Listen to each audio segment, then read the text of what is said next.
Инфективното одделение во Штип е подготвено за зимската сезона, откако минатата година ја подобри енергетската ефикасност на објектот и ја намали емисијата на стакленички гасови. Обновата на прозорци, врати, фасада и целокупната електрична инсталација се направи со помош на средства од Европската Унија и тоа од програмата за прекуранична соработка. Познато е дека инфективното одделение тогаш доби 230.000 евра европски пари кои се искористени за реконструкција на ова одделение кој има болничко-сместувачки капацитет од само 50 легла.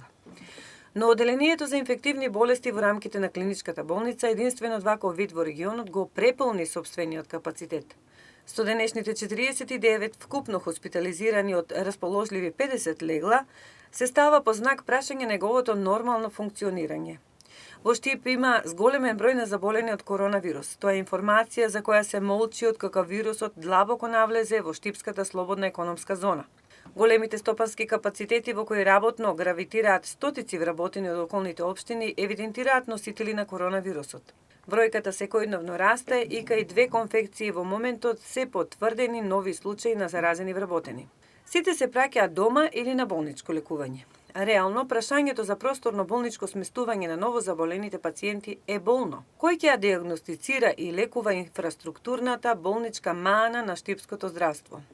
Напливот на пациенти е реален и не е проблем кој може да се стави под тепих. За општото добро и со закон за гарантираното право на живот и соодветно навремено право на лекување кој е приоритет, се повеќе се премолчува. Се молчи за новата инсталација на долго најавуваните монтажни бараки кои требаше да гарантираат сместување на зголемениот наплив на пациенти. Директорот на Кочанската општа болница неволно признава дека се уште се во исчекување на проширување на инфективното одделение во Кочани.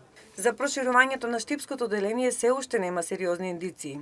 На прагот на зимската сезона евентуалното зголемување на потреба за болничко сместување најверојатно ќе се бара друго решение. Но какво ќе биде решението во интерес на здравјето на заболените ќе покаже сосема краткиот тајминг со кој располага раководството на Штипскиот клинички центар. Болничката администрација можеби и може да си дозволи простор за калкулација, но дали на такво пролонгирање може да сметаат оние кои за зачувување на здравје и живот ќе им се драгоцени и многу кратки временски интервали.